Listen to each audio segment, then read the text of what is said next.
Welcome to the Dr. Data Show. This is Eric Siegel, and today I'm going to read an article I published in Harvard Business Review. The AI hype cycle is distracting companies. You can access a link to the article in the notes for this podcast episode, or it's super easy to find online. Here's the article. The AI hype cycle is distracting companies by Eric Siegel. Machine learning has an AI problem. With new breathtaking capabilities from generative AI released every several months, and AI hype escalating at an even higher rate, it's high time we differentiate most of today's practical ML projects from those research advances. This begins by correctly naming such projects. Call them ML, not AI, including all ML initiatives under the AI umbrella, oversells and misleads, contributing to a high failure rate for ML business deployments. For most ML projects, the term AI goes entirely too far. It alludes to human-level capabilities. In fact, when you unpack the meaning of AI, you discover just how overblown a buzzword it is. If it doesn't mean artificial general intelligence, a grandiose goal for technology, then it just doesn't mean anything at all. You might think that news of major AI breakthroughs would do nothing but help machine learning's adoption. If only. Even before the latest splashes, most notably OpenAI's ChatGPT and other generative AI tools, the rich narrative about an emerging all-powerful AI was already a growing problem for applied ML. That's because for most ML projects, the buzzword AI goes too far. It overly inflates expectations and distracts from the precise way ML will improve business operations. Most practical use cases of ML designed to improve the efficiencies of existing business operations innovate in a fairly straightforward way. Don't let the glare emanating from this glitzy technology obscure the simplicity of its fundamental duty. The purpose of ML is to issue actionable predictions, which is why it's sometimes also called predictive analytics. This means real value, so long as you eschew false hype that it's highly accurate, like a digital crystal ball. This capability translates into tangible value in an uncomplicated manner. The predictions drive millions of operational decisions. For example, by predicting which customers are most likely to cancel, a company can provide those customers incentives to stick around. And by predicting which credit card transactions are fraudulent, a card processor can disallow them. It's practical ML use cases like those that deliver the greatest impact on existing business operations. And the advanced data science methods that such projects apply boil down to ML and only ML. Here's the problem. Most people conceive of ML as AI. This is a reasonable misunderstanding, but AI suffers from an unrelenting, incurable case of vagueness. It's a catch-all term of art that does not consistently refer to any particular method or value proposition. Calling ML tools AI oversells what most ML business deployments actually do. In fact, you couldn't overpromise more than you do when you call something AI. The moniker invokes the notion of artificial general intelligence, AGI, software capable of any intellectual task humans can do. This exacerbates a significant problem with ML projects. They often lack a keen focus on their value, exactly how ML will render business processes more effective. As a result, most ML projects fail to deliver value. In contrast, ML projects that keep their concrete operational objective front and center stand a good chance of achieving that objective. What does AI actually mean? AI-powered is tech's meaningless equivalent of all natural. Devin Coldaway, TechCrunch. AI cannot get away from AGI for two reasons. First, the term AI is generally thrown around without clarifying whether we're talking about AGI or narrow AI, a term that essentially means practical, focused ML deployments.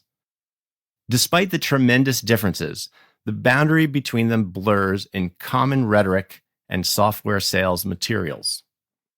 Second, there's no satisfactory way to define AI besides AGI. Defining AI as something other than AGI has become a research challenge unto itself, albeit a quixotic one. If it doesn't mean AGI, it doesn't mean anything. Other suggested definitions either fail to qualify as intelligent in the ambitious spirit implied by AI, or fail to establish an objective goal.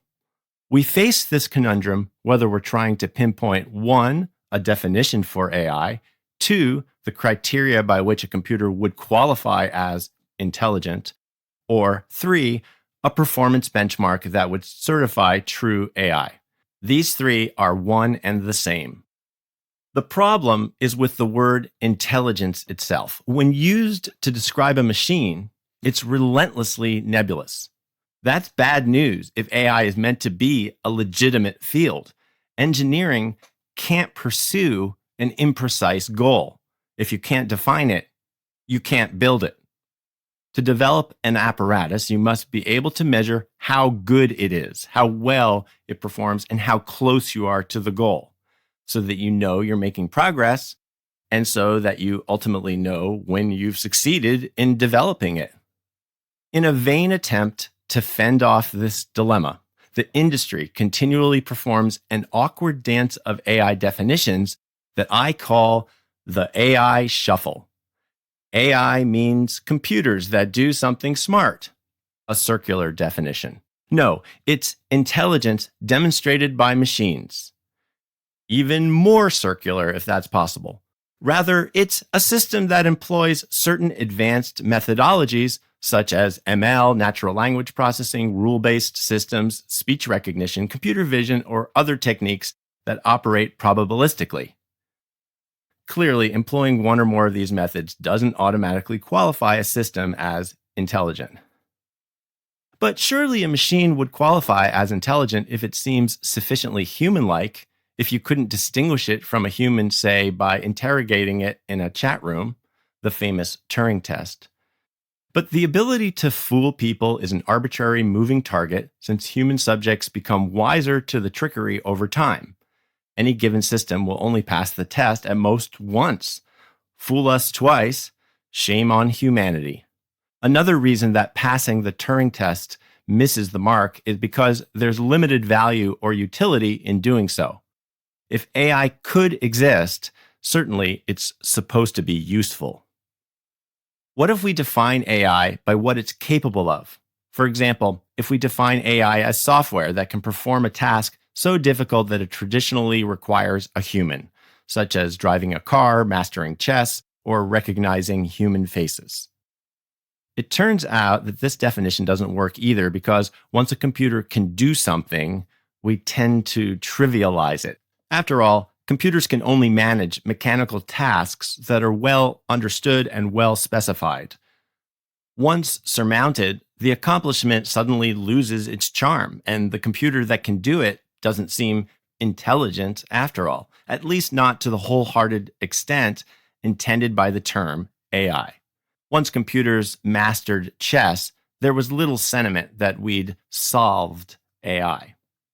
This paradox, known as the AI effect, tells us that, if it's possible, it's not intelligent.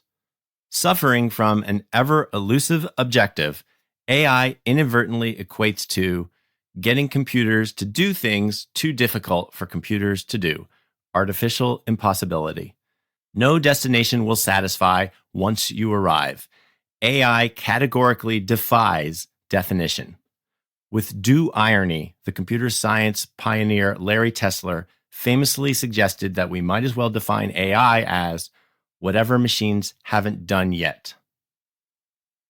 Ironically, it was ML's measurable success that hyped up AI in the first place. After all, improving measurable performance is supervised machine learning in a nutshell.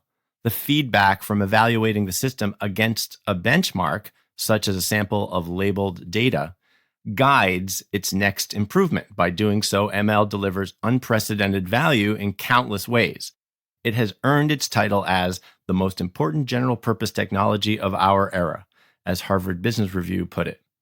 More than anything else, ML's proven leaps and bounds have fueled AI hype. All in with artificial general intelligence. I predict we will see the third AI winter within the next 5 years. When I graduated with my PhD in AI and ML in 1991, AI was literally a bad word. No company would consider hiring somebody who was in AI. Usama Fayyad, June 23rd, 2022, speaking at Machine Learning Week. There is one way to overcome this definition dilemma. Go all in and define AI as AGI, software capable of any intellectual task humans can do. If this science fiction sounding goal were achieved, I submit that there would be a strong argument that it qualifies as intelligent. And it's a measurable goal, at least in principle, if not in practicality. For example, its developers could benchmark the system against a set of 1 million tasks, including tens of thousands of complicated email requests you might send to a virtual assistant, various instructions for a warehouse employee you'd just as well issue to a robot, and even brief one-paragraph overviews for how the machine should, in the role of CEO, run a Fortune 500 company to profitability. AGI may set a clear-cut objective, but it's out of this world. As unwieldy an ambition as there could be, nobody knows if and when it could be achieved. Therein lies the problem for typical ML projects. By calling them AI, we convey that they sit on the same spectrum as AGI, that they're built on technology that's actively inching along in that direction. AI haunts ML. It invokes a grandiose narrative and pumps up expectations, selling real technology in unrealistic terms. This confuses decision makers and dead-ends projects left and right. It's understandable that so many would want to claim a piece of the AI pie if it's made of the same ingredients as AGI. The wish fulfillment AGI promises, a kind of ultimate power, is so seductive that it's nearly irresistible. But there's a better way forward, one that's realistic and that I would argue is already exciting enough. Running major operations, the main things we do as organizations, more effectively.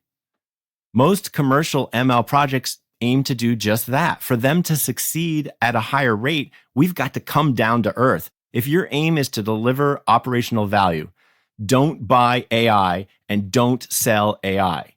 Say what you mean and mean what you say. If a technology consists of ML, let's call it that. Reports of the human mind's looming obsolescence have been greatly exaggerated, which means another era of AI disillusionment is nigh. And in the long run, we will continue to experience AI winters so long as we continue to hyperbolically apply the term AI. But if we tone down the AI rhetoric or otherwise differentiate ML from AI, we will properly insulate ML as an industry from the next AI winter. This includes resisting the temptation to ride hype waves and refrain from passively affirming starry-eyed decision makers who appear to be bowing at the altar of an all-capable AI. Otherwise, the danger is clear and present. When the hype fades, the overselling is debunked, and winter arrives, much of ML's true value proposition will be unnecessarily disposed of along with the myths, like the baby with the bathwater. This article was a product of my work as the Bodily Bicentennial Professor in Analytics at UVA Darden School of Business.